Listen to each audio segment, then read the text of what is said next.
Good evening. It is Monday, July 26th at 7 p.m. and I call the Maple Plains City Council meeting to order. Please stand if you are able and join us in the Pledge of Allegiance.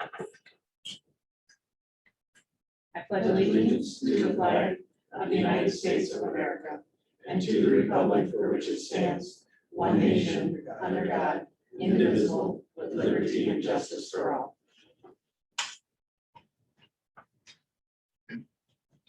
I am looking for a motion to adopt this evening's agenda. So moved. Moved by Payable. I'll second. Second by DeLong. Any further discussion? All in favor of adopting the agenda as is, please say aye. Aye. Opposed, same sign. Motion carries 5-0. First item of business is visitors to be heard. I do not believe we have any. All right, we will move on. Our consent agenda this evening includes minutes of the June 14th, 2021 City Council Workshop, minutes from the June 28th City Council Workshop, minutes from the June 28th City Council Business Meeting. Looking for a motion to approve those 3 sets of minutes. Mayor, I have a change if I can. Yes. I would move to approve with the change that on the minutes of June 28th City Council Workshop, Chief Krails was not listed on there as attendees. Thank you. And I do not know if he stayed for the business meeting after. I did not. Okay. That was at the workshop. Right. Thank you. Lucy, you have that correction? And then I just sent you the one with the staff title. Yep. Any other corrections or additions? Was that a motion from him with the corrections? Yes. I'll second. A second by Councilmember Fay. All in favor of approving the consent agenda with the 2 changes noted, please say aye. Aye. Post same sign. Motion carries 5-0. Next item of business this evening is accounts payable, and I'm going to turn that over to staff.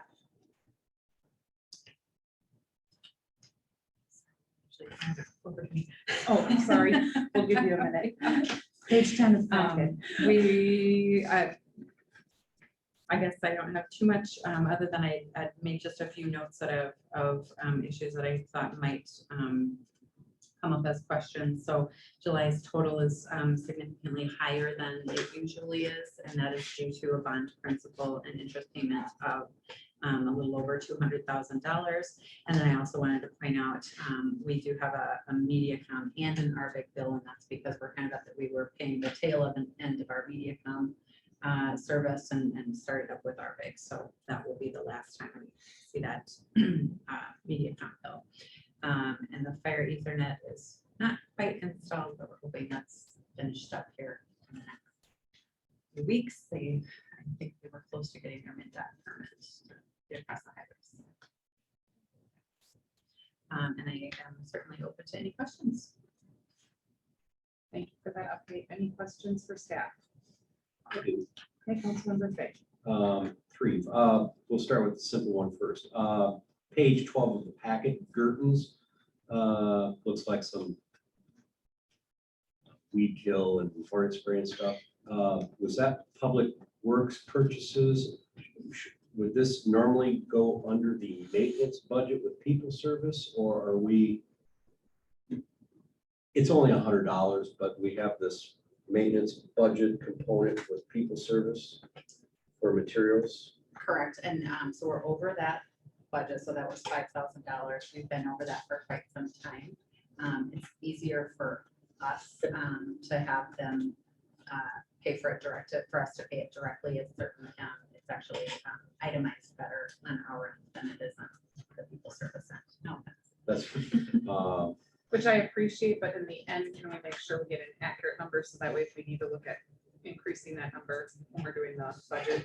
because there's a Because now it's gonna be true a, up component. yeah, And, right, Right. we'll true up with what they currently spent, but we'll need to know what is an appropriate budget, maintenance budget going forward. right, because this is year 2, so we should have a better feel, so if we need to look at it, increase or. Yeah, and honestly, from my perspective, I do away with the true up budget completely because we can itemize it on our end and just get a better idea. And then not mess around with, we've got this money over here, but then we've got this money over here, but for now, it's in the contract. Yeah, it's in We'll the- roll with it and. If we want to revisit it later, we'll have to do that because it's in the contract, so we can't do that right now. But I'm just more for bookkeeping standpoint. I want to make sure because I would naturally put that together. Yeah. And then I did already ask, because along those lines, I know we pay Adams Pest Control, so I was wondering too, if some of those chemicals were covered during that. And I think the Kill Z's is for like mold and painting, so I was actually gonna ask Dylan during his public works report about that one. So. Yeah, I'll look into the Adams Pest Control. I know they do those boxes that are out. Dylan, do you know anything more about what the service that they provide or spraying and stuff? The Adams Pest Control. Yeah.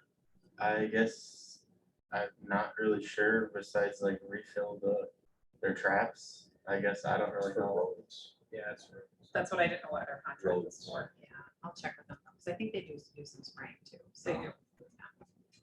And then on Carson Cleland, and I'm gonna give you a little backstory, because I'm gonna ask you, Clarissa, to make a phone call. And the only reason I bring this up is because when Councilmember DeLuca and I were working on the budgeting process last fall, I went back, clear back to 18, 19, 20, and did some forensic accounting of the monthly criminal expenses that we were paying. And I can assure you that we were seeing monthly numbers of 500, 900, 800, 1,000, 700, 950, 1,100, 750. And all of a sudden within the past year, and maybe the chief might be helpful, but now we're 1,000, 1,700, 1,900, 2,000, 2,200 a month. And I'm not quite sure what's happening with John and Carson Cleland in the criminal end. Are we seeing an uptick in Maple Plain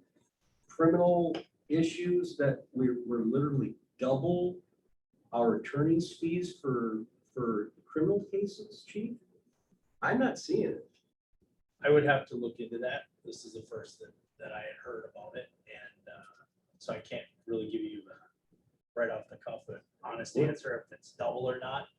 I don't deal with the financing side. No, I understand that. I was looking at your numbers in your reports and looking at criminal cases in Maple Plain, for example, and have we seen an uptick in the past year? I can say that things are a lot more complicated in the court system in regards to criminal cases. They're not as quick or as fast turnaround as they used to be. So maybe something that pre-COVID was 1 or 2 meetings in court are now 4 or 5. So it maybe have doubled the time and the hours in which the attorneys have to contribute to Zoom meetings or Zoom court and compared to what it was in person. Maybe, I mean, that's a great question I can ask Carson Cleland, but And Clarissa, I was just, you can read, I'm sure John is still our attorney from the criminal side. yes. Okay, and I know we kept them on board because Independence utilizes Carson Cleland as well. Maybe you may reach out to John and find out. It's there, it's documented. It's twice what it was even a year ago. So it just keeps escalating up. And then another one, and I'm glad that Dave is here because in regards to Veterans Memorial Park, about a year and a half ago, we authorized a not to exceed of $46,000 for Veterans Memorial Park improvements. And I see we've got another $10,000 and we're still not done. And I'm wondering, is someone at our end or someone at your end making sure that we haven't exceeded that not to exceed of $46,000? Because we've been writing checks for $15,000 and $10,000 and $10,000. And somewhere along the line, I'm wondering, have we exceeded the $46,000? Yeah, so if you recall last meeting, I gave you a fee adjustment based on some of those changes that went along the way. That was based on the whatever I that understand, original and dollar that- was. and that was And approved you're above and correct, so beyond. we're still spending a little time on that, we're putting that on transition services. So we won't have much time on it now to get it finished up, we have a meeting tomorrow, we're just gonna walk through the park again, make sure we have any last minute punch list items documented, so we get the contractor out one more time and get the final pay request. But, so yes, I've been keeping track of that on my end to make sure that we're staying true to those approved amounts. That's all I have. Thank you. Any other questions or concerns regarding accounts, regarding the accounts payable? Yeah, if I could, one other thing, when things come up along the way that are clearly additional services, I've sent those through, but clearly mark them as additional services. If something, I'm trying to think of an example, some of the sign work that we're doing along the way, there's been some things like that have probably been billed through, but they've been clearly labeled as something separate than the Right. original work. The drain tile that we put in a year ago comes to mind, and Yeah. now the signage and the electrical work, but you requested in an itemization Right. last month to get paid that Yes. $8,600 or whatever it was. That was above and beyond the 46,000. I Yes. get it, because Yeah. that was above your scope of work. Yeah. I just want to make sure that, because Clarissa wasn't here Right. a year and a half ago when Yep. we signed the NTE, and so I hope someone's Yeah, monitoring it. no, but I've been trying to keep track of all that so that it's consistent with what you approved. Thank you. All right, with that, I'm looking for a motion to approve the city check batch. Moved by DeLon, second by DeLuca. Any further discussion? All in favor of approving the city check batch, please signify by saying aye. Aye. Pose same sign. All right, the city check batch is approved. The next item of business is to approve the fire partnership check batch. Larissa? My apologies. I had sent out an email. Sorry. I had sent out an email this afternoon and then I forgot to bring down the printouts. We had one bill that we missed for $7,000 for the fire department. Did anybody get that, or may I run to my office? I can pull up my email. It was for the Elgar, Terry, you know what that thing's called? The new piece of equipment that they purchased, where we got the donations from the JCs and the other group in the relief associations for something that. Let me get it, where did it come from? Ray, look at that, you just. You asked. It's in the amount of $7,159, and so we can do that as a separate motion if you guys are comfortable with that. And I can certainly pass this around for your treasurers. Are people comfortable doing it all in one motion, or would you prefer we do two? Separate one. Added that in the packet. I'm comfortable doing it. As am I. All right, My apologies for that. okay. All right, so do I still need the motion in a second? Sorry, I got distracted. Yeah. All right, so I'm looking for a motion to approve the fire partnership check batch, including the one that was added today. Moved by Cahill, Second. second by Fay. Any further discussion? All in favor, please say aye. Aye. Post same sign, motion carries 5-0. All right, and it is quarterly staff reports, so we are excited tonight to have most of our staff in person with us, so welcome and thank you for being here. Our city planner is not able to be here, so he did submit a written report. Does anyone have questions or anything that we need to relay to him through Larissa? Next, we will hear from West Hennepin Public Safety Director, Chief Grails. I'll invite you to the podium. Something new this year. Post-COVID, trying to figure this all out. Honorable Mayor and council members, glad to be back and talk with you the June activity report up to this point. So through June, we've handled 2,341 incident complaints. And for Maple Plain, 123 were in the month of June and 334 were in the city of Independence. I'll highlight a few cases and then feel free to ask any questions or follow up on some of them. We did have a property damage crash on June 1st. Highway 12 and Main Street. It does seem hard to believe that there can still be crashes at Highway 12 at Main Street with traffic literally very, very light compared to what all of us are used to. But person was turning there and sideswiped a parked vehicle with a trailer. And then I just bring up June 8th because in my career it was probably one of the busiest 4 or 5 hour windows I've ever been involved in. Not many of them were in Maple Plain, but we started off with 2 or 3 different traffic complaints on County Road 6 on the detour that kind of started the morning. And then we had a very serious personal injury crash at County Road 6 and County Road 83, where a person thought the temporary signal was still a 4-way stop sign. So they decided to stop and pull out in front of a 5 or 6 axle fully loaded dump truck and were T-boned. So our officers were dealing with that. At the same time that was going, we had a domestic going on at the same time, where the investigator had to clear the PI to go up to the domestic, and we arrested that person. And then we had a garage fire on Lake Huey Road. Somebody was burning a pile of brush, caught their garage on fire. And then on top of that, when we finally were able to catch a breath, then the power went out. I think we all remember that day where the power went out for about 3 hours.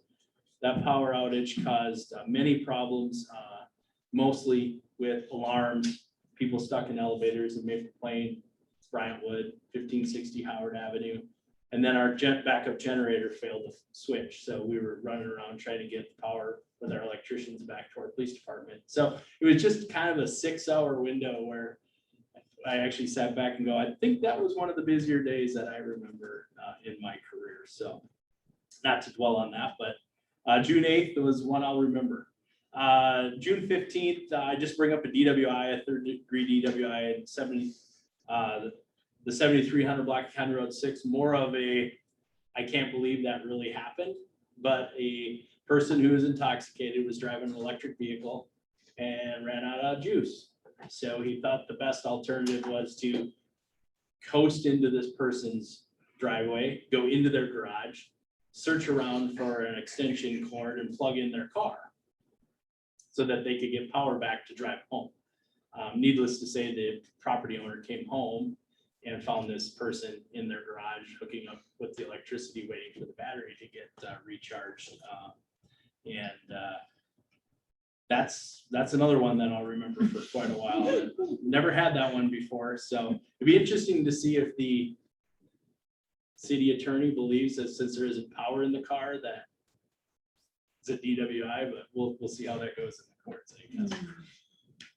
Criminal damage to property, 5200 Vodka, Bryantwood Drive. This is kind of an interesting call where we originally called there kind of on loud domestic thuds, people arguing, frames and windows, pictures were shaking on the wall.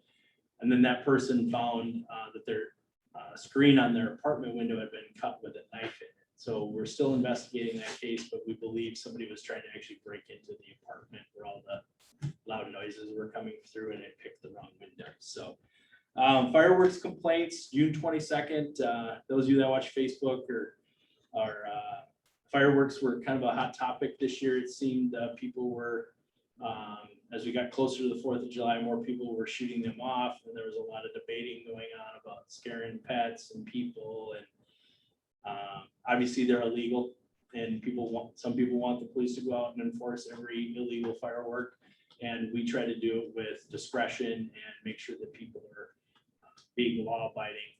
We do have a couple of people in town that seem to like to shoot them off all the time.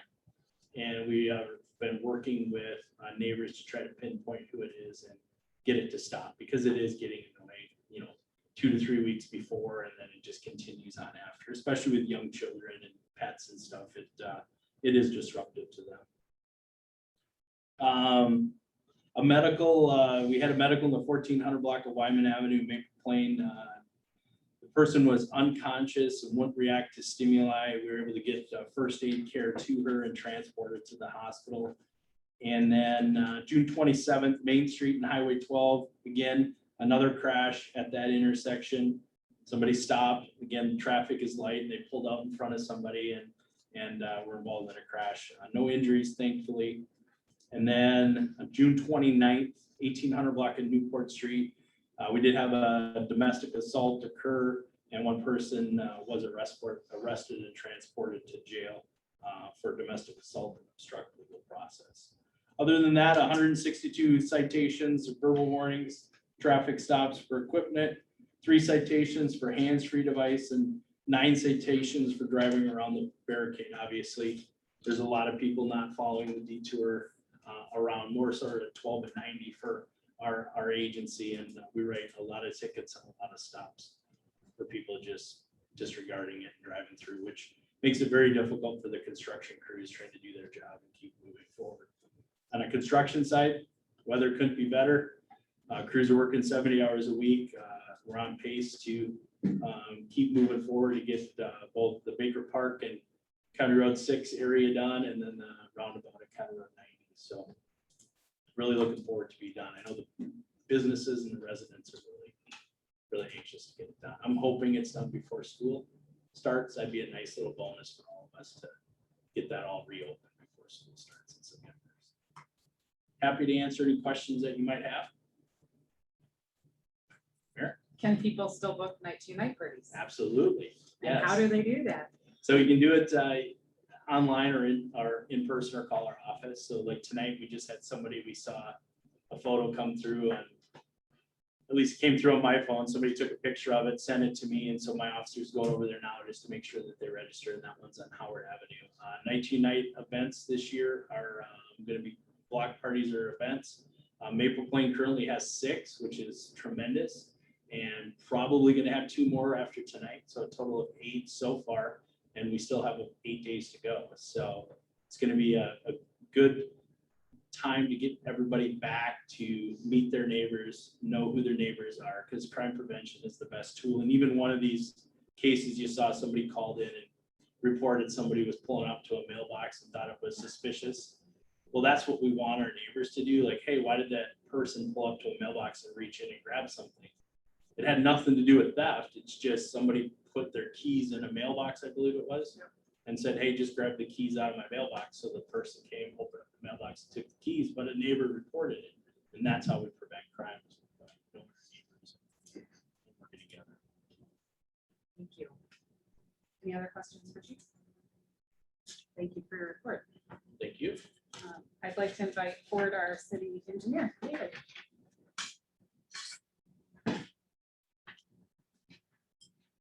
Evening. Yeah, my report is in your packet. It's fairly brief. A few things going on, mostly related to streets. Seal coating has, hopefully you've seen the Bud Avenue portion of the seal coating's been completed now. The trails in Rainbow Park still need to be sealed. Right now, that's a separate crew that they're planning on. The tentative date is August 11th. That'll be done. And we'll work with Clarissa to make sure there's no conflicts with the activities in the park on that day, or if it gets moved around, that it's going to work. Another item in your packet tonight is talking about water main on Highway 12. We can discuss that further in a little bit, but we've been doing some planning and working with People Service to kind of understand some of the maintenance activities and issues they run with water main, and some proposed improvements to try to minimize some of those breaks that we're having. And then, continuing with our staff meetings and kind of coordination with the other staff. Veterans Memorial Park, we kind of talked about that briefly here. We're going to have a walkthrough in the morning just to finalize those last punch list items down. Hopefully get you a final pay request so that project can be buttoned up. And then and the big thing that's finally in full swing is the street project. And as it's been noted, it's been mostly dust. Now we got a few mud puddles out there, but that's moving along. Contractor has broken it up into, we're doing Perkins, or started on Perkins, and Bradford is going to be the first base, and then Drake and Gladview will be next. Centerpoint is also out there working on replacing gas mains, so it's getting pretty crowded out there. A lot of activity going on. Crews working around each other, but that's starting to move along now, and they're still out there doing some work tonight when I came through. So hopefully the weather will cooperate. We'll keep making good progress on that. We're putting out the new weekly newsletters for that project to try to give updates. That's going on the city website. I believe there's an email list that's been generated, so some people are receiving those updates by email. And then also on Fridays, we're having an intern come out and hand deliver those notices. So hopefully, regardless of how you get your information, that we have people covered so that they can stay updated on the project. We've provided them with contact information. The first contact being Carp Whiteside, who's our inspector out there. He's going to be the person that has the most information because he's out there every day working with the contractor. I think for the most part, people that have questions or concerns are finding Carp. I hope that and expect that he's been responsive to getting out, meeting with people, and working through their issues. So that's my report for now. Questions? Hi, can you give just a brief 10,000-foot overview of what's happening with the parking lots at Veterans Memorial, when and what's happening? Yeah, and I don't have timing on when it's going to happen, but the plan is that those will get paved. So we have blacktop pavement on those parking lots. There'll be some base work that's going to be done with that. If you can picture it right now, it's very flat out there. So we're going to be adding some base material to try to get some crown in those parking lots so that we have decent drainage off of the paved surfaces where the parking is. And then really that's essentially it, with some restoration around the edges then to blend things in and get the turf growing. The Bud Avenue parking lot, you can picture that. One, it's the smaller of the two. It also has kind of a funny entrance to it. You come in and then you gotta almost immediately make a left-hand turn and wiggle your way in there. So we are gonna do some improvements there to make that flow a little bit better than it is now. That parking lot then will get elevated a little bit and everything drains towards Bud Avenue. And if you can picture, that's where that rain garden drainage way is in there, that the drainage will flow towards that and hopefully function a little bit better than it does right now. Will it be striped?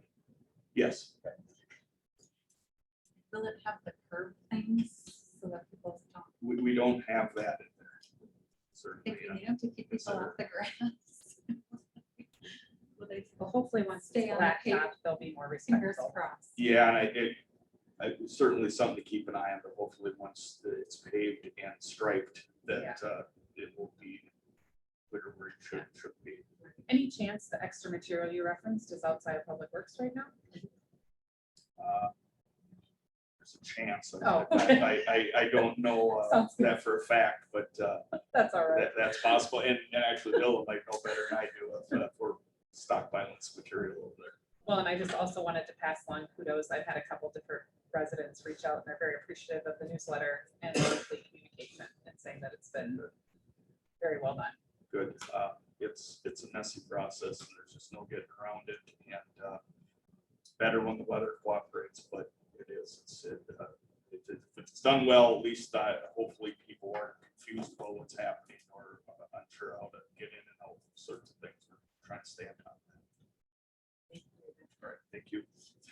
Next, I'd like to invite forward our Public Works People Service Dylan.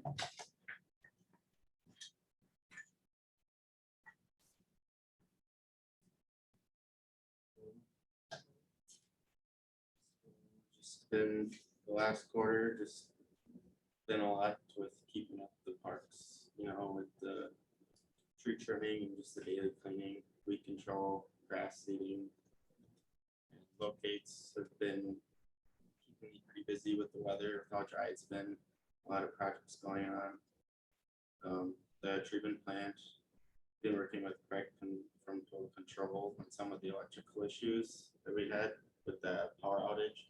So you kind of just went through the program, fixed a few bugs, and recommend replacing all the battery backups, which working with Chris and Sharon on that. They got them ordered, I think, or backbone. Just replaced the hydrant on West Main from an accident where it got knocked over. That kind of caused some issues with some water quality. So I flushed the hydrant after that. Kind of stirs up the system a little bit. That's part of the flushing, you're clearing out the inside of the pipes, and you don't do all of them. But that all settled out and hydrants fixed, and the lift station, everything's going good with that. Just got cleaned out recently by Hydro Clean. good. I've just been working on some of the pothole filling too. We got some free gravel from the construction project that we got kind of graded out in that empty city lot. So it should look a little nicer. Some of the goals that we have are just kind of getting the parks and like the treatment plant and the fire hall looking a little nicer with some more landscaping.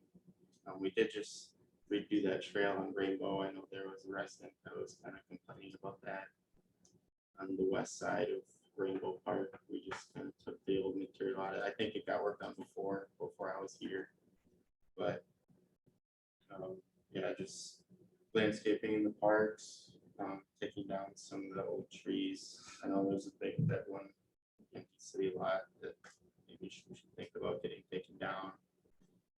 And so, just a couple at Rainbow. I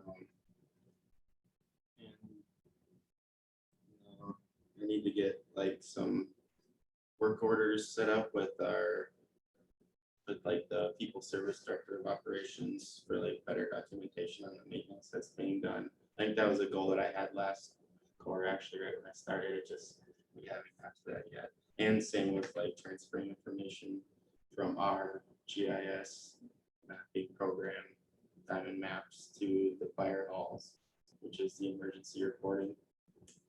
That's their GIS mapping thing. I still haven't got to that yet. That'll be another goal for the next quarter.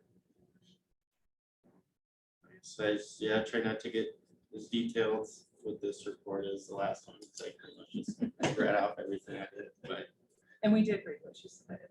yeah, I guess, yeah, you guys get the reports too, so. If you have any questions. And it might be you or Dave. Did we talk about blacktopping Yeah, that, that's what I was gonna ask for. that little spur between Parkview? Yeah, to and the west. Okay, is that on the radar? So I've got a couple items that we're hoping to get our street contractor, take a look at, give us some prices while they're in town too. We have that, we have the little packs that's out here on Bud that was done on a temporary basis. I don't remember if it was the spring or winter, we have to get that fixed up. And then we have one sewer service that we've been kind of monitoring that we're going to talk to you about. So there'll potentially be a couple things coming your way related to Okay. some of that extra work. Good, just wanted to make sure that was still on the radar. Yep. Was that your only question? Mhm. You all have as well? No, same question. All three of us. All right, any other questions for people service? For them? All right. Thank you for your work. Next, we will hear from the fire department. Chief McCoy. Good evening, Honorable Mayor and Council. Good to be with you, give our quarterly report.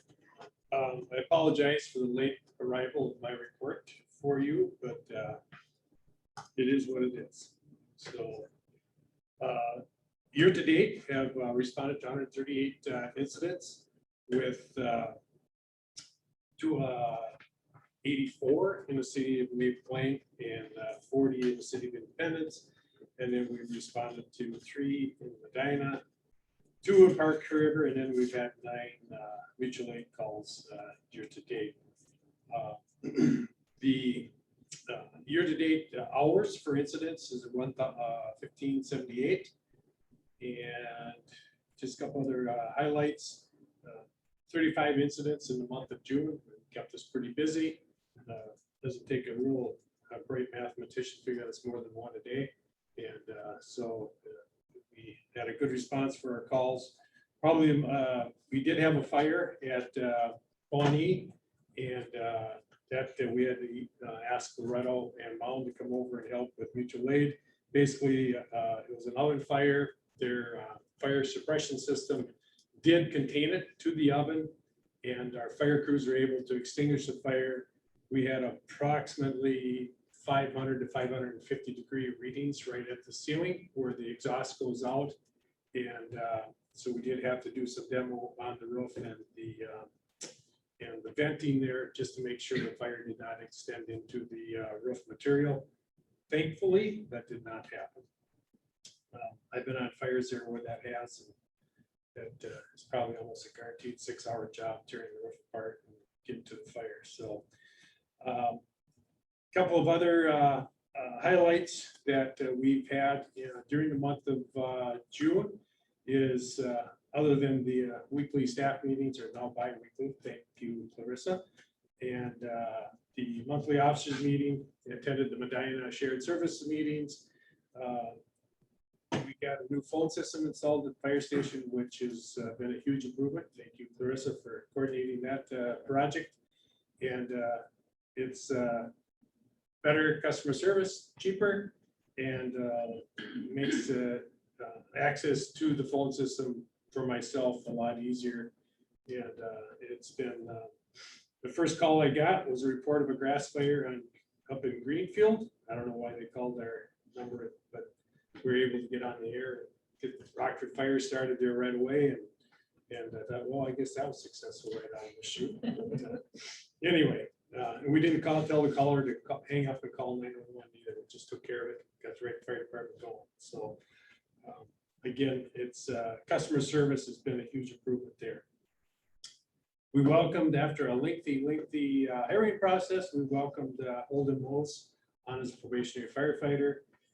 And he's gotten his stuff assigned and is be starting his training in August with first responder and his firefighter 1, 2, and hazmat training that he's going to need to go through. One thing that I did not get into my report was the L-Guard system, and thank you for paying that invoice since we have it in service at our fire station. And that was a combination of donations from the JCs, Alliance, and the Fire Relief Association. And we were able to get, and if you're really interested in the L-Guard system, would love at some workshop to show you a 10-minute clip, 15-minute clip that explains what it does. But it's basically cutting edge technology for CPR, and basically elevates the upper body into an elevated position during CPR in conjunction with the use of our Lucas machine. And it's had huge success in the departments that are using it. Edina Fires had it the longest, and I think Richfield's got one, and possibly a Minnetonka, I think is the other department. So we're one of the few departments that have it. And again, thank you to the donations from our nonprofits.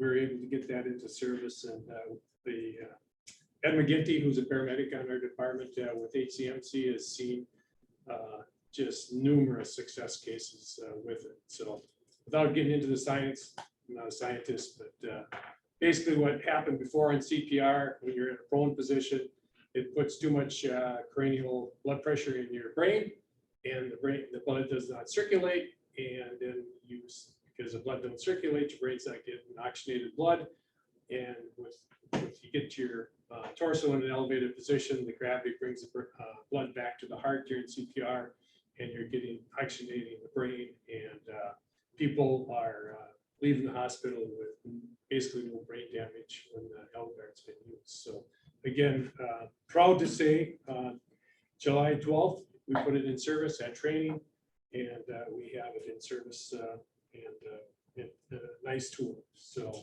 very happy to report that. And again, thanks for approving that invoice since we do have it in service. Couple other things just on the public education side of it. Our fire prevention open house is October 2nd. We will not be doing the state fry just because of a lot of logistical issues. We will be having our open house from 11 to $1,600, and we'll be having food trucks there on site, and basically just going to concentrate on the fire prevention side of it, having fun with the kids, and just have an interaction with our community that way. So if you get that on your calendar, that'd be awesome. Good to see you all there. And then we're working with West Hennepin for black parties that are in our jurisdiction, fire jurisdiction. And again, that's always a fun night to get out and visit with citizens that we serve. On kind of on more on the business side, our operations chief, Brad Kauser, has been working with several different businesses on a variety of inspection issues. And we've been keeping the city office informed of those as we and working with the building inspector on a couple of them also. Next thing that's coming up is the August 2nd is a fire commission meeting at 14:30 at here, right here in council chambers, and August 3rd, 929. So any questions on the statistical report or anything else in my report? Thank you. Clarissa, will you include the chief's report in our packet and online, so others can see it as well? All right. Thank you. And again, I apologize for not getting it out, and I'll just take an opportunity to thank the council staff for your support of our family this last month. Thank John and his bride, Mayor, for being at Molly's party. It was awesome to see. Chief was there. It was a great celebration. My only disappointment is she beat me to heaven. So we'll have to go from there. So again, thank you very much for your support this last month. It's been, I'm not sure where the month went. And again, our condolences to you and the family, to Jane, his, and the entire fire department family. So know that Thank you. that affects everyone, so it's time to have more grace, and sometimes deadlines aren't as important as family, so. It snuck up on me. I got an email from Chris. I go, it's that week. It's all I'm right. sorry. It's Anyway, been a blur, I think. all right, thank you. All right, thank you. All right, with that, we will move on to our administration and, or actually, I was wondering if we should. do this first. We'll move on to administration and finance. Do you want me to put whatever you would like to hear? I will try and project better for the ladies in the room. Yes. I feel like people speak louder when that's podium, that's why. That's probably a good point. Quarter two here in the Grand City of Maple Plain has been pretty crazy busy. We are juggling, I mean, I can tell from staff reports, there's a lot going on here in this little town of yours.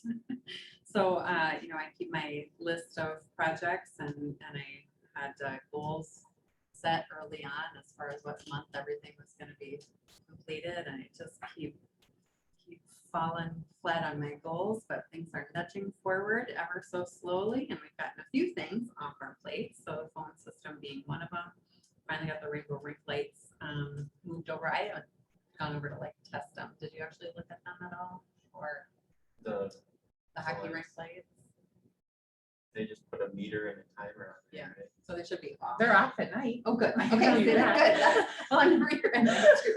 What So, time where's the what time are they confetti? off? What time do they turn off? They should be off all the time at this point. Yeah. So, some ongoing kind of larger projects that we have going on, we continue kind of nudging forward on that escrow, concentrating on Gateway and Meadows because those are kind of current, getting those invoices out and working on decreasing the letter of credit or calling in the letter of credit, or we have the development agreement amendment as the other item. So kind of cleaning up some of those items, waiting on Bonnie for some information, but we're working on a few other processes too. So utility rate study is going on. We have a meeting with Bonnie this week to with the next step in that feedback loop. Other financial issues, obviously, working kind of plugging away on that 2022 budget process and trying to get more information, as much information clarified before we start having those discussions with council. In general, we will be paying bills or doing reports, and we'll just kind of find a little something, one little process here and there, and seems to take, a couple hours worth of cleanup or questions to Bonnie, just to kind of make sure we're doing things correctly. So, we're moving in the right direction, but there are, kind of fixes that we have to do here and there. And then, of course, we filed for the American Rescue Plan Act funds, so those will be distributed this week. So we'll have to have a discussion in the future on how we're spending those. Working on code enforcement processes, trying to get kind of in the groove with Jill and getting letters out as they come in. So, we've had a number of mowing complaints. We did send a contractor out to mow at 1350 Bud because they were not responding. So, and then of course, visiting signs with various parties as well. 5210 Main is the kind of the big code enforcement issue. So I'm working with the attorney on getting a letter to them requesting that they either repair or demo. And if they do not, then we would bring that back to council for your designation as a hazardous building and request that we move forward with demoing that ourselves. That of course is not the preferred last resort, very Just to be last clear. resort, exactly. We have the Meadows Tot Lot is hopefully close to being done.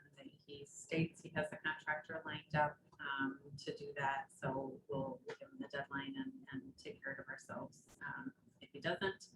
We have the recodification, which will be, that's a pretty big project. There's quite a number of hours in there still. We've had one meeting with Mimi Code. Scott and I need to get together with the rest of staff on a few of those nuggets or of those sections of the code and get back together with Mimi Code. And then at some point, we'll have kind of a summary of the issues that council would need to address and bring them forward to you guys in the workshop.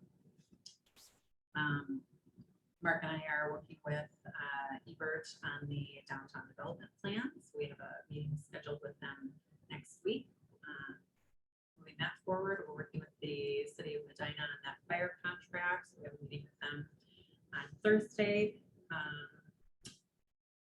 That are just a few of the things that we're working on day to day.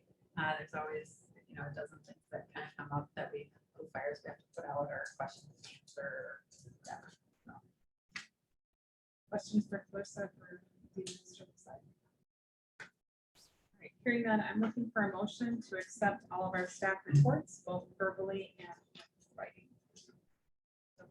Moved by Cahill. Second. Second by DeLuca. Any further discussion? Hearing none, all in favor of accepting the staff reports? Aye. Those same sign. Staff reports have been accepted 5-0. And thank you again for staff for being here and for the great work. Next, we'll move on to item number 9, quarterly financial report. Thank you, Mayor. I'm just gonna pull up the report here. So we can look at things and reference. And pop back over to Zoom and see if anybody's actually watching.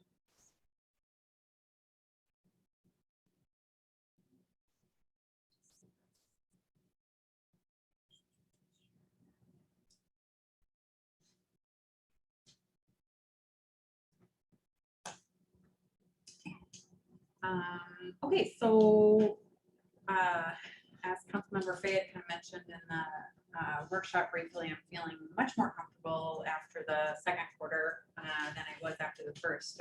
Abdo had sent over a number of journal entries to do as part of the audit, and so we had a number of expenses that were coded back to 2020, which is making 2021, of course, look a lot better. So it's kind of the breakdown of the by department. So blue is 2020 actual, 2021 budget is in red, and then the green is the 2021 year to date. And then of course broken up by departments. These are our main departments. There are other smaller departments as well. So we are currently, the general fund has utilized approximately 53% of the 2021 budget as of June 30th. detailed in down.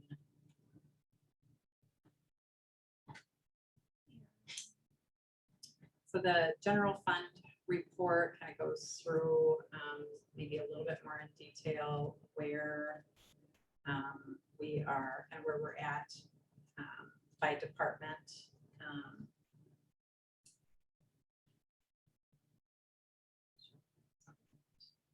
Oh, this is by, hold on.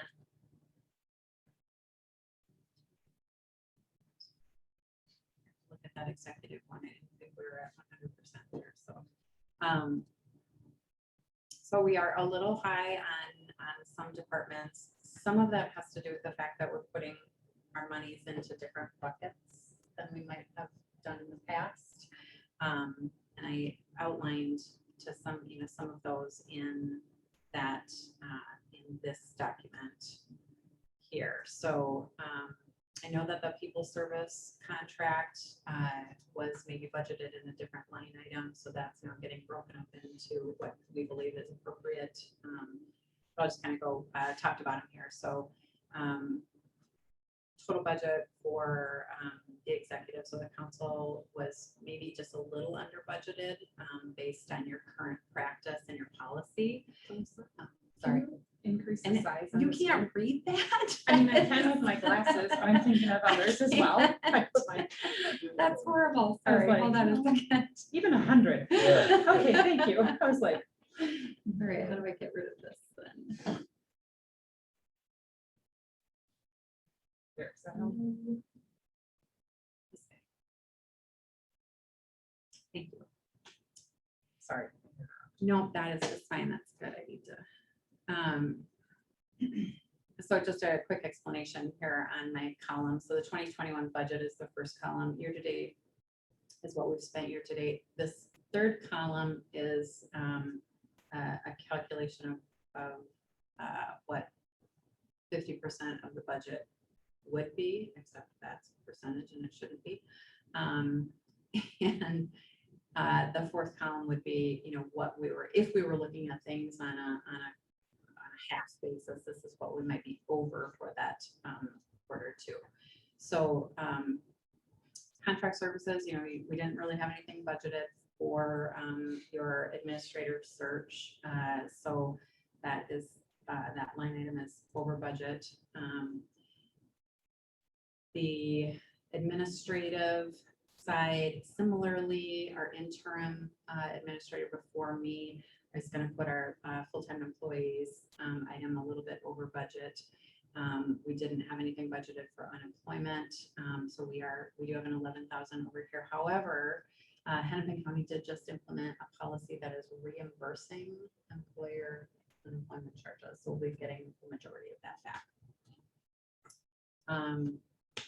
Software and design, this is one of those there where we're kind of moving things around a little bit still. So it feels over budget right now, but in the end, it'll probably balance itself out to some degree. Legal services is a little higher than what we had budgeted, and we do still have quite a bit of activity on that front with Muni code and code enforcement. And while with 5210 Main, for instance, there's the potential of getting some of those legal fees back via an assessment, but it's not really clear to me how that process would work or whether that's a certainty. City buildings were a little over. It is our responsibility to take care of the fire hall, and so we did have some significant costs there with the HVAC this year. And then highway, streets, and roadways. The snow removal is the majority of that contract service portion, and that was previously, I believe, billed to Public Works. And I moved it to streets and roadways.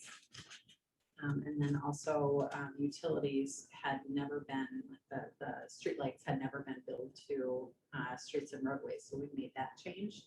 So we should see those savings in the other departments. So that would just be a shift from one bucket to another.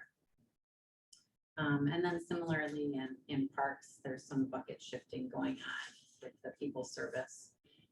We are, I don't have a great full understanding of, how that all is going to shift and whether the total combined budgeted amounts are going to cover us.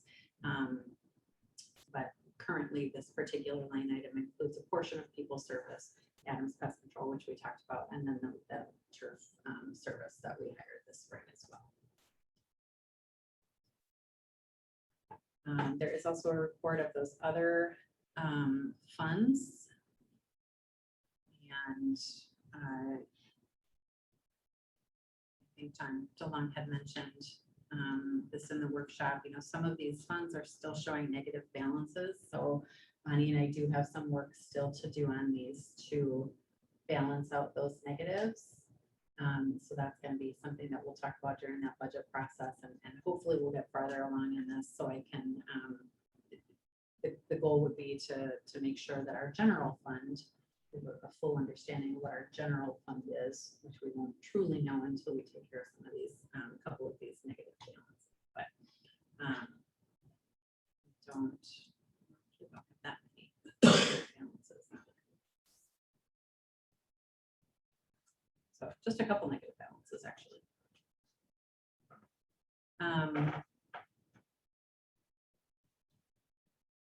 So that is the gist of that. Do we have any other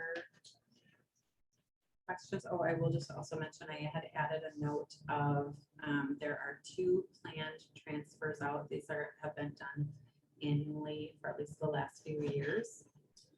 And that is to CIP and then water improvements.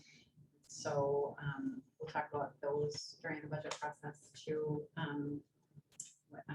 First of all, should we be transferring from the general fund to the water, or do we just use the water rates to cover those capital costs as well? But that is again kind of a significant amount, so that does change that 53%. If we had done half of those transfers, our 2021 utilized budget would be closer to 59%. Any questions?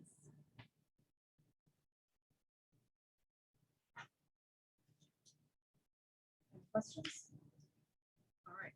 With that, then I'm looking for a motion to receive the quarterly financial report.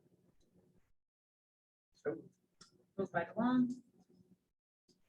Second by Cahill. Any further discussion? All in favor of receiving the quarterly financial report as submitted, please signify by saying aye. Aye. Opposed, same sign. Okay, the report's been received 5-0.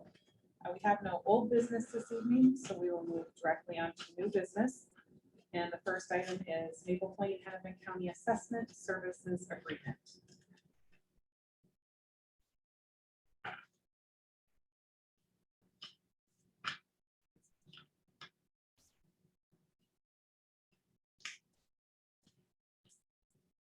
Mayor, do you mind if we do?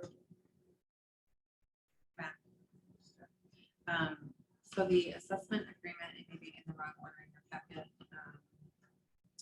was sent over by the county. So we had talked about in a workshop a month or 2 ago, the potential of moving away from the open book meeting or to the, I'm forgetting my terminology with these. Bringing some of this these processes. You had proposed. We discussed Open book. open book, but we chose not to do open book. Anyways, okay. So the assessment services agreement is it's just the agreement with Hennepin County to provide assessment services. It's my understanding it hasn't changed too much from year to year, but I didn't really have a side-by-side comparison either.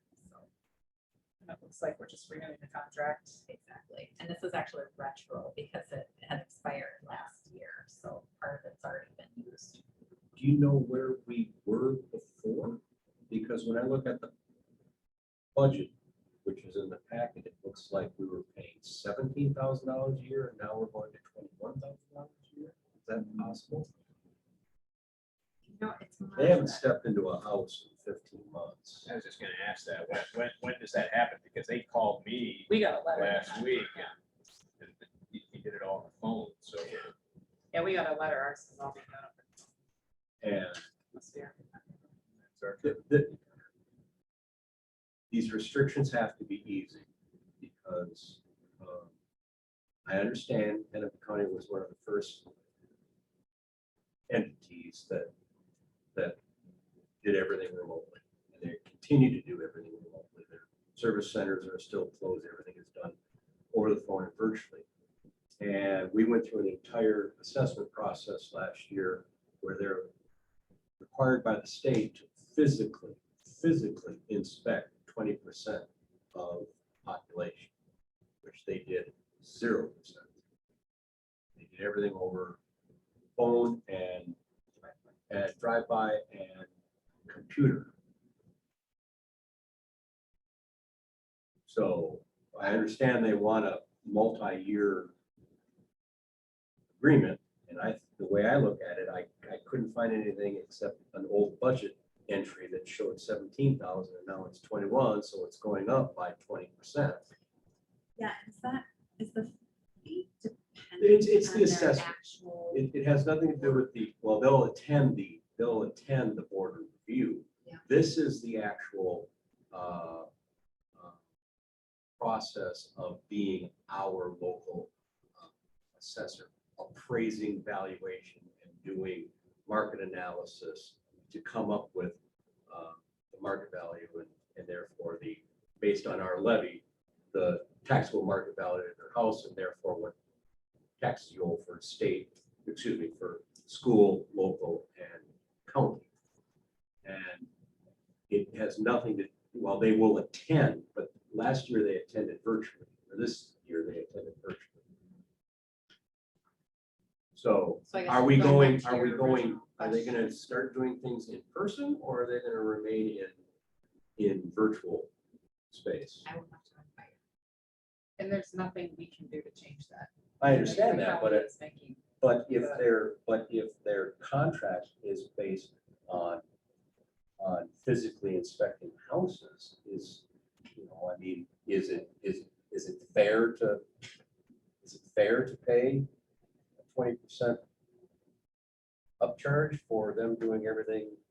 And retroactively applying that to last year, when we know they didn't get out. I think there needs to be a little more digging with the county on this before we discuss or approve this, to find out how are they handling last year.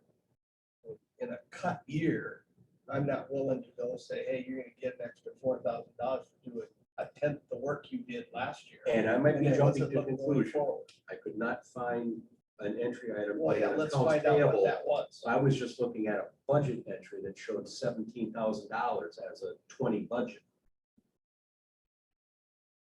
Yeah, that was the only question I had in this topic was the Exhibit A states that they will physically inspect and revalue 20%. And that's a big deal, just because I went through it. So they called me on the phone and said, hey, have you had any improvements done to your home? Well, obviously I would say no. Even though the entire house has been completely remodeled. Now, I'm lying. I'm making a joke. I actually told them, I've done both levels. The whole entire house has been redone since I bought it. So I told them that like a dummy, but my point is that we're losing money on this deal if they're not checking things out. So We have this, I've tried to broach this subject in multiple years with Hennepin County, and I have not gotten an accurate and acceptable response from them as far as how they are evaluating these 20% properties. Well, let's turn this back to staff then. We're clearly not ready to make any motions or take any action tonight. Of course, if you have enough questions and you know the information we've requested Well, or. So maybe we can just hash out the questions. So we're, the contract says physically inspect and revalue. So we're really, what's that process look like? Are we really paying full price for 2020? When will they physically be entering homes? Other questions We need a clear understanding of what actually was the contract back in 2019 or whatever the last one was.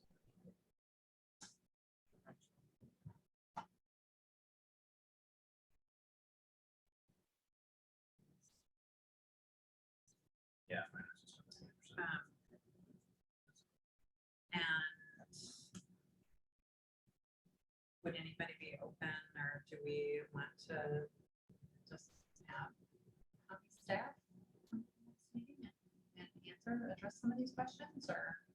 They'll do it that way. Yeah, I mean, that's fine if they want to have the next workshop virtually. Having them have to state some of these things. Open meeting might be something that- Sure. Excellent. All right, so we will leave that one back with staff. Next, we'll move on to the Meadows of Maple Plain, the development agreement and amendment.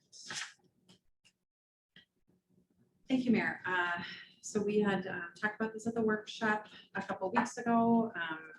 The deadline for Meadows to complete, or for Angstrom Companies to complete the Meadows of Maple Plain top lot was June 15th and came and went. Thank you, Dave, for pointing that out. Or was that Scott? It was Scott Landsman pointed it out. And so we, Scott and Mark and I kind of came together and we're contemplating on next steps and collecting on that letter of credit so that we can get the work done. Apparently it's a really big deal if you're a developer and you get your letter of credit called. And so we talked to the developer and they were open to setting up an in-house escrow. They've been very willing to send checks for that process. They've paid off the 2 invoices that we've already sent. I did send them the 3rd invoice for missed charges after our discussion at the workshop and making sure we get all of those. So I'm sure it's very frustrating on their end, but still better than getting their letter of credit cashed in. So, so the contract in the packet is to set up essentially an in-house escrow. So it addresses the cash deposit, which is the amount that would cover the improvements at the tot lot, and then it also addresses and so that cash deposit is actually going to be 150% of what we've estimated for those improvements. And then it also includes an amount for an escrow deposit. That escrow deposit, similarly, it just gets deposited with us, and that covers the staff and consultant charges on the project, and covers both future costs and the current invoice that's unpaid. Questions? Councilmember Fay. Clarissa, on the revised or the amendment to the developers agreement, page 2, paragraph 2, you have a, Page 62 of the packet. yeah, I'm sorry, page That's 62 of the packet. City will be completing the remaining items if those items are not completed by the developer by August 31st. That's in the developers agreement, the amended developers agreement. But in the letter that you and Mark and Scott sent to Mr. Engstrom on the 15th shows the city is asking you to complete all these items by August 15th. So Well- are we, 15th is 3 weeks away. That's probably a relatively tight window. That's the direction we gave at the last meeting, so she did what Okay. we were directed. Yeah, so I just wasn't consistent there. I feel like I was vaguely contemplating the weather as I was doing one of these, and like it's been way too hot to put down sod. So I guess, The developers 31st. agreement will trump the letter. 31st or the 15th, which do we have a strong preference, or, because I mean, again, I can, I don't want to be a contractor, right? right? I just have to sign it, so What's that? I just have to sign it. I don't So, enforce it. Yeah, to your point, we don't want to take this on. so- No. and I think the 15th is, Pushing it. yes. Yeah. Okay. Well, we can still go with the letter. I mean, Well, we can get them moving and then just give them a little, we won't tell them that it's. exactly, the letter still says the 15th. Just hang on. I'm not being secretive about it. But the legal controlling entity is And I will give the you 2 amended weeks grace developers because of the agreement, need. which says Sure. 31st. So you can push for the 15th, but Yeah, you'll let's have just keep until the the 31st. 31st. And it's already put together for the Yeah. 31st as well. And to your point, save some water, hopefully it cools off. We want the sod to grow. But I like it, and kudos to your landscaping individual who walked the park with you. I didn't even have to buy him dinner. All right, I am looking for a motion to approve the amendment to the developers agreement. So moved. Moved by DeLuca, Second, second by Fay. Any further discussion? Hearing none, all in favor of approving the amendment to the developers agreement? Signify Aye. Aye. Opposed, same sign. Motion carries 5-0. All right, our next item of business is the water main replacement project, and I'm going to turn that over to our engineer.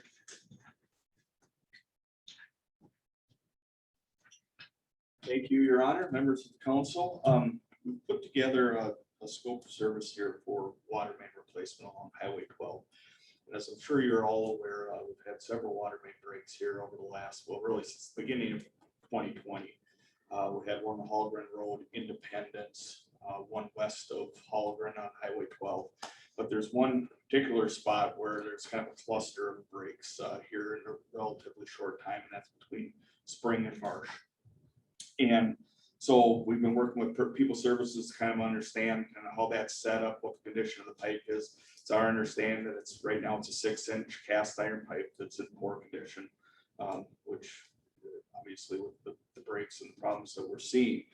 So what we've put together to this point, the planning that we've done is we believe that it's going to be possible based on the condition of that pipe and the materials that we could do a pipe bursting job where basically we take that existing pipe, you run a ram through it, you can pull a bigger pipe in its place. So we propose to replace that section of pipe, go from 6-inch to 10-inch, which is consistent with the size of the water main that comes out of the water treatment plant. The area where we're looking at kind of for a project limits is between Spring and Delano, kind of along that stretch of Highway 12 there. Even with the pipe bursting, that allows us to replace the bulk of the main in a trenchless manner. We still have to dig pits to make that happen. And then we also have to dig down for the service connections along that section of pipe. That's one of the things that Dylan's working to help us out with, is to understand kind of what's connected to that section of pipe along there. And then also get an understanding of when you shut that section of water main down to do that work, who's out of water, how do we provide temporary service if that's necessary. So there's a lot of details to figure out, mainly and just kind of how things are connected and who would be affected by this project. Understanding some of the issues and the short time frame that we've been dealing with some of these breaks, the goal would be to get something designed out for quotes and replaced along that section here before freeze up in an effort to hopefully not run into some of the same problems we've had over the past winter months. So with that, we've prepared a fee estimate for the design and solicitation of quotes for this of $22,500. Yeah, I'd be happy to answer questions or discussion. Questions or discussion? David, I get the statute that allows you not to have to put a formal bid package together because it's between $25,000 and $175,000. But when you pick these contractors that you would like to work with, they are in fact bidding it, and we are still going to be picking the lowest responsible bid. It would still be a competitive process. It's not necessarily bolted. I mean, going out and picking the contractors we like to work with. It's picking the contractors that are qualified to do the work, have the equipment, and we can handle it.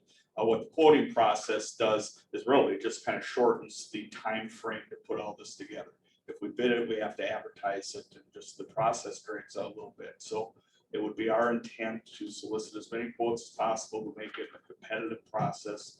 And then, yes, have the same rules, or not necessarily rules. I think the same philosophy would apply, that we would be looking to award this to the lowest responsible contractor, with the idea that we've already kind of sent this to people that we feel comfortable can do the work. You said all the right words. Okay, good. And when can we expect to see those bids?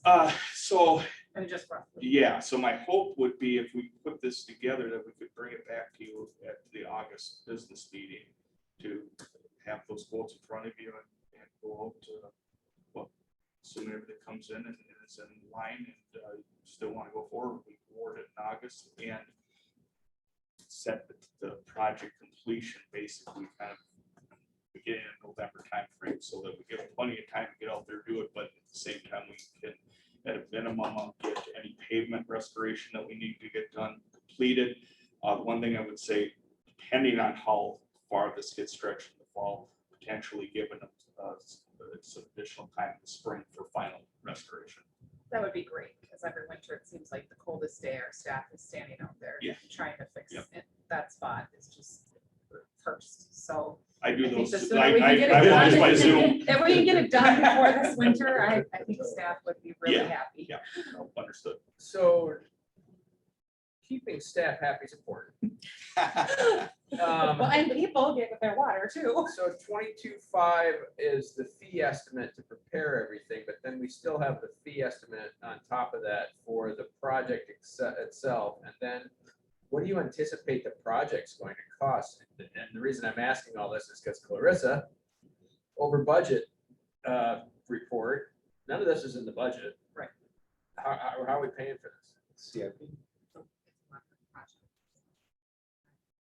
Speak up. Sorry. I can't hear you, and I'm over here. It's a water project, so it wouldn't be coming out of the general fund. So that's the most important thing. We do also have those ARPA dollars that we could utilize for this project if you wanted to. Oh, because that's water. Right. And I would expect when staff brings back a proposal, then staff will also have financial recommendations for us. Right. Well, $20,500 to get that recommendation. Right, but that's why he's asking for direction, Right. to make sure that we're even on board, so we're not wasting that money. Well, I'm guessing you took a percentage of your estimated cost of pulling pipe to come up with 22.5, or did you actually sit down and work out It was, expected hours? of yeah, engineering? more of this, in this case, this is based more on what we think we're gonna have to figure it out, working with staff based on similar projects that we've done. This is where it came up with that amount. This is one of those, the bigger we make this project, the more efficient it gets to be.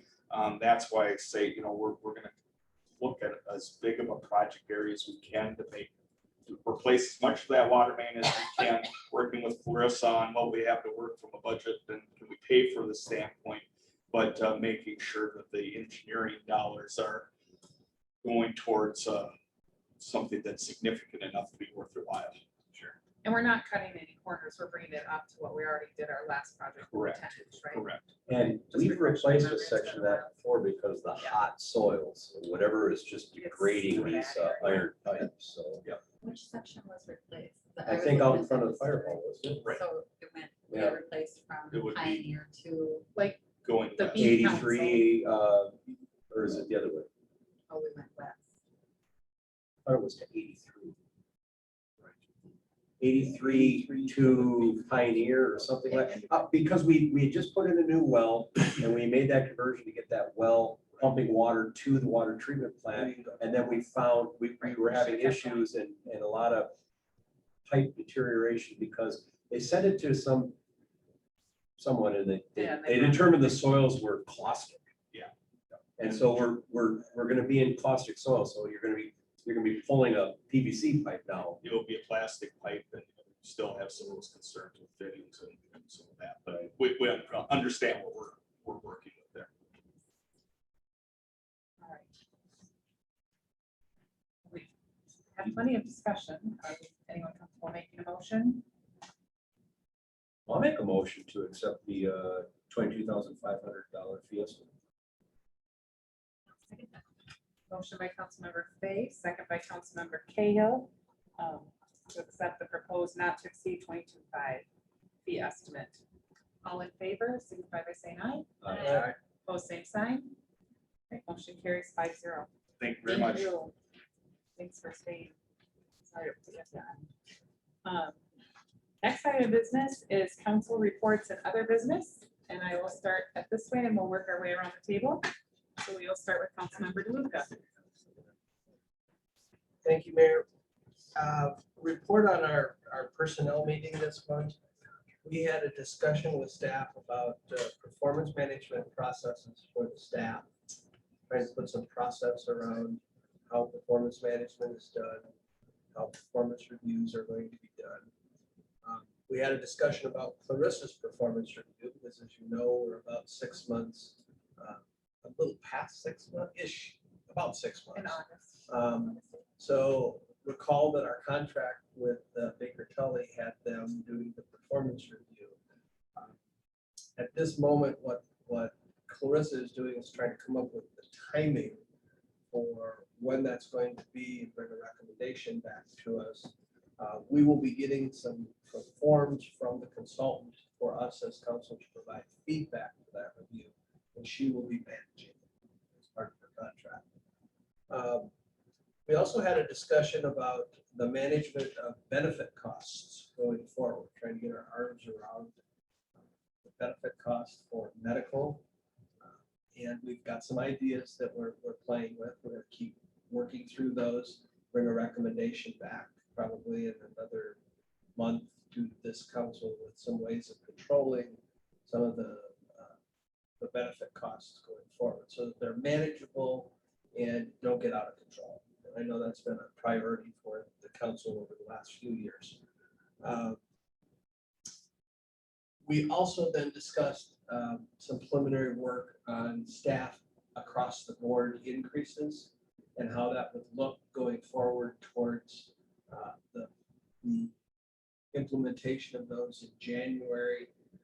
We're doing some research right now. Staff's doing some research on other cities and where things are with across, as I call it, the across the board. Now that has nothing to do with merit or anything else, but simply some call it inflation, some call it across the board. But I think we all have a common understanding of what we're talking about.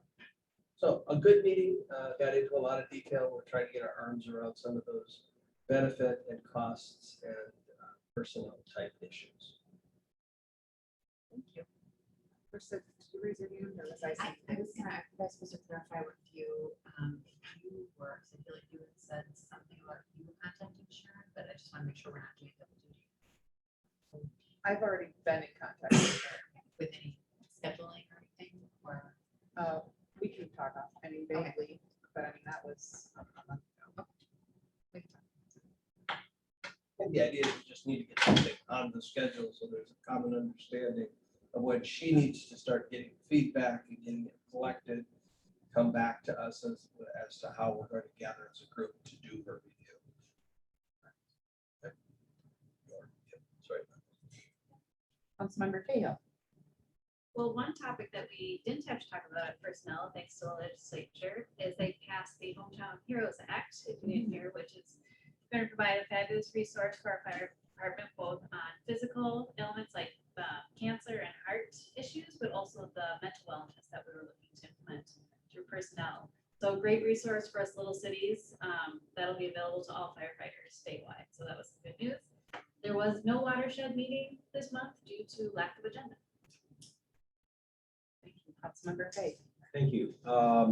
It's been relatively slow for me too. There was a couple of meetings that got moved into August, so minimal activity outside of an EDA meeting and a couple of workshops, and I continue to attend Orno Rotary in person with the mayor.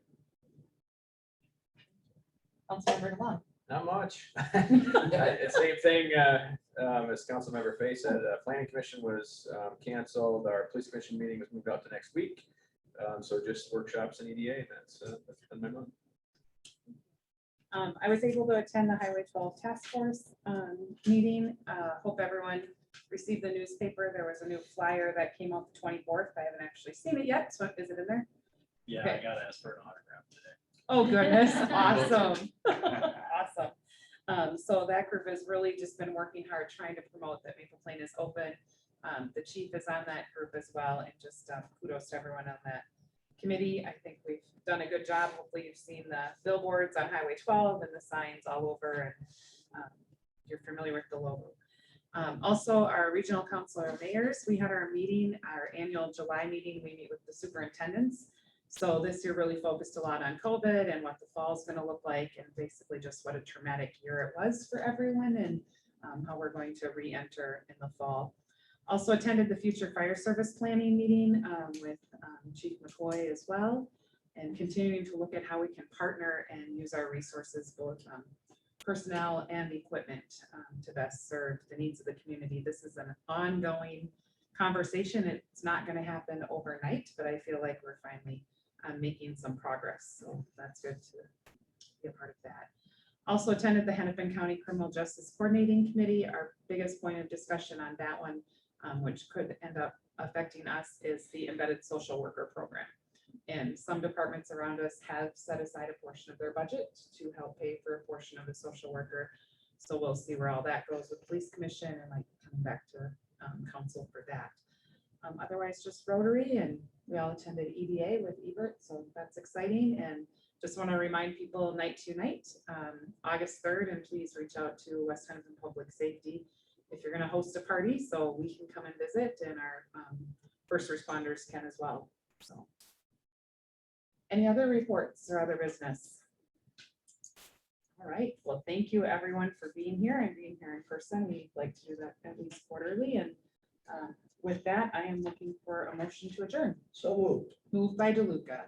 Second. Second by DeLon. All in favor of adjourning, please say aye. Aye. All right. Meeting's adjourned at 8:26.